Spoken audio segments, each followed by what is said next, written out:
Transfer के 45 करोड़ का पूरा लेखा जोखा दिया गया था, जो कॉल डिटेल रिकॉर्ड से और लोकेशन से और इनकम टैक्स के डेटा से पूरा प्रूव करके दिखाया गया था कि यहां से मैसेज गया, वहां से, और ये तमाम चीजें बताई गई हैं डिटेल में। चरणप्रीत सिंह जो आम आदमी पार्टी का कैंपेन मैनेजर था, उसके पास पैसे कैसे पहुंचे, 45 करोड़ में से तकरीबन 2.25 लाख रुपए आम आदमी पार्टी के अकाउंट में भी। तो ये कोई हवा में बात नहीं हो रही। और जिस तरह से अभी सबा जी ने कहा, ये सिर्फ अप्रूवर के तौर पर बात नहीं हो रही, यहां पर हर चीज का एविडेंस भी दिखाया जा रहा है। हाँ, पूरे तौर पर कोर्ट इस पर संज्ञान लेगा, पर ये जो डिटेल्स हैं ये मनगढ़ंत तो नहीं हो सकते, ये स्पेसिफिक्स हैं, नंबर 1। और नंबर 2, मैं आपसे एक और भी सवाल पूछना चाहती हूं। इसलिए पूछना चाहती हूं क्योंकि मैंने अपने रिपोर्टिंग करियर में शीला दीक्षित जी को बहुत नजदीक से देखा था। शीला दीक्षित जी की कल एनिवर्सरी थी, और उस दिन जिस अरविंद केजरीवाल ने इतना कुछ शीला दीक्षित के बारे में कहा,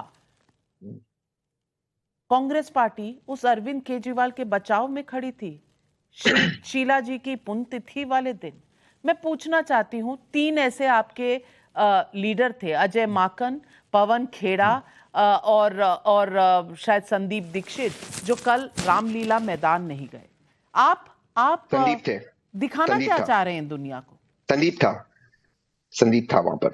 बट देखिए, मैं शीला जी की बात पर आऊंगा, उसके पहले मैं एक बात आपसे कहना चाहता हूँ।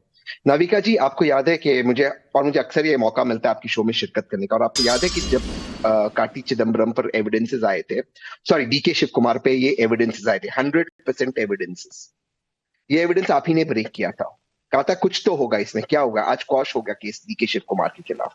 बिल्कुल सही कहा सुधांशु जी ने, कार्ति चिदम्बरम और संजय राउत को भी बेल मिला, लेकिन 1-1 साल उनको जेल के अंदर रहना पड़ा। करीबन 14,000 ईडी के केसेस चल रहे, मुश्किल से 14 केसेस में बेल मिले हुए हैं। ये बिल्कुल सही, डीके शिव कुमार का केस क्वॉश हो गया, एविडेंस प्लांटेड होते। अरे ये छोड़िए ईडी, आपको याद है नाविका जी, गौतम नवलखा का केस, माननीय प्रधानमंत्री की हत्या करने का उनपे आरोप था, हम सब ने उसका खंडन किया, कहा ईमेल है, ईमेल का ट्रेल है, उस ईमेल में लिखा हुआ स्पष्ट तरीके से माननीय प्रधानमंत्री की हत्या करना है। एनआईए ने ना सिर्फ उस केस को ड्रॉप किया है, वो ईमेल फेक था। आप इस एविडेंस की बात करते हो, ये एविडेंस कोई स्टैंड नहीं होगा। आज से 1.25 साल बाद मनीष सिसोदिया बाहर आएगी जेल पे, लेकिन the process is the punishment. अगर ये हवाला का इनके पास एविडेंस है जो आप बता रहे नाविका जी, मैं आपकी बहुत रिस्पेक्ट करता हूं, तो फिर मनीष सिसोदिया के खिलाफ आज चार्जशीट फाइल क्यों नहीं हुई? 15 दिन के अंदर टाइम्स नाउ की रिपोर्ट है ना, चार्जशीट फाइल होने वाली थी, आज 1.25 साल हो गए, चार्जशीट क्यों फाइल नहीं? क्यों ईडी कोर्ट के अंदर कहती है हवाला के ऑपरेशन चल रहे, हमारे पास मनी ट्रेल नहीं है? अरे भैया, हवाला चल रहा है तो नोटबंदी का क्या हुआ?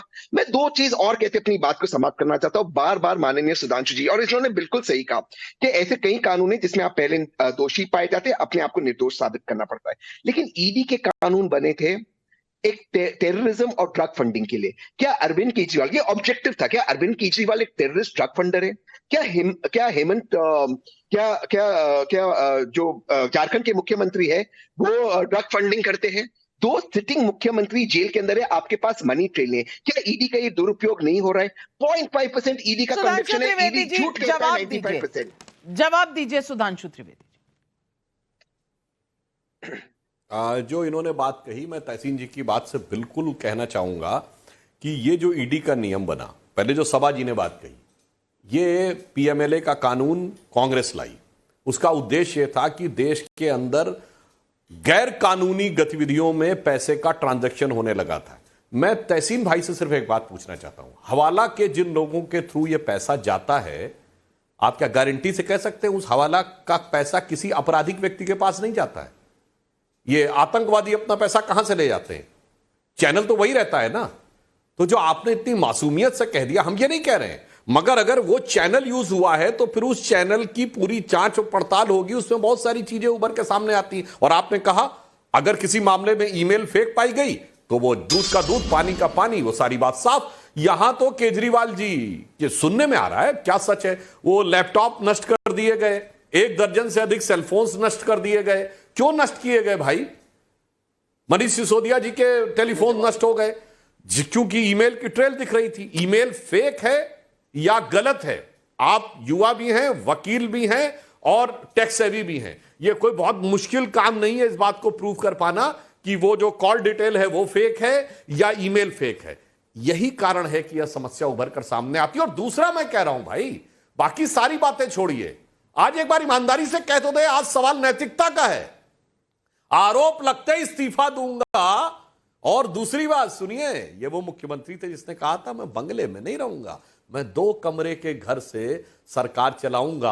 आज कहते हैं तिहाड़ से सरकार चलाऊंगा। कैसे जाके चिपक गए कुर्सी से। और अंत में एक बात मैं कहना चाहूंगा, शीला दीक्षित जी के लिए दिल्ली के सारे ऑटो के पीछे बेईमान लिखकर, कांग्रेस पार्टी के लिए चोर शब्द का प्रयोग करके, याद करिए चोर और बेईमान शब्द असंसदीय माने जाते थे, कभी राजनीति में खुल के इसका प्रयोग नहीं होता था। सारी संसद चोर है, सारी कांग्रेस चोर है, ऐसे शब्दों का प्रयोग किया। और आकर जब आप उसी केजरीवाल का आके समर्थन करते हैं तो मुझे वही लाइन याद आती है कि शाम तक सुबह की नजरों से उतर जाते हैं, इस कदर समझौतों पे जीते हैं कि जमीर ही मर जाते हैं।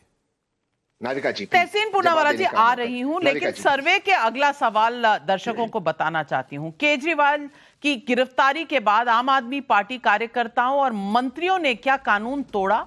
हां कहते हैं 36% लोग, नहीं कहते हैं 21, कह नहीं सकते 43% लोग। यानी कि लोग अभी अपना मन इस मुद्दे पर बना नहीं पाए हैं। सवाल नंबर 5, क्या केजरीवाल सिर्फ सत्ता का ध्यान रखते हैं, कानून का नहीं? हां कहते हैं 37% लोग, नहीं कहते हैं 22% लोग, कह नहीं सकते 41%। यानी कि अभी भी लोगों के दिमाग में सवाल कई हैं और अभी पूरी तरह से उन्होंने एक पोजीशन नहीं ली है। सवाल नंबर 6, अरविंद केजरीवाल ने ईडी के 9 समन को नजरअंदाज कर कानून का उल्लंघन किया था क्या? हां कहते हैं 42% लोग, नहीं कहते हैं 24% लोग, कह नहीं सकते 34% लोग, लेकिन 42% लोग मानते हैं कि 9 समन्स को नजरअंदाज करना शायद कानूनी तरीके से सही नहीं था। क्वेश्चन नंबर 7 जो पूछा, ईडी ने केजरीवाल को अपना पक्ष रखने के लिए पर्याप्त मौके दिए थे क्या? हां 39% लोग, नहीं 21% लोग, कह नहीं सकते 40% लोग। और आखिरी सवाल जो हमने पब्लिक से पूछा, केजरीवाल की गिरफ्तारी से पंजाब दिल्ली में आम आदमी पार्टी का वोट शेयर क्या कम होगा? हां कहते हैं 51% लोग, नहीं कहते हैं 23% लोग, कह नहीं सकते 26% लोग। यानी कि कुछ मुद्दों पर जनता अभी अपना मन बना रही है, लेकिन हर्षवर्धन त्रिपाठी, अनेक ऐसे मुद्दे हैं जहां जनता मानती है कि लोगों का विश्वास खोया है अरविंद केजरीवाल ने और ईडी ने उन्हें पर्याप्त मौके दिए, लेकिन अरविंद केजरीवाल ने कहीं ना कहीं उल्लंघन किया देश के कानून का। आप क्या कहेंगे? नविका जी, मुझे लगता है कि अरविंद केजरीवाल पर बात करते हुए हम लोग थोड़ा सा कानून, नियम, कितने प्रमाण, एविडेंस पेश किए गए, इस सब की बात कर रहे हैं। और बड़ा मुझे आश्चर्य हो रहा है कि ये उस व्यक्ति के लिए बात कर रहे हैं जिसके पास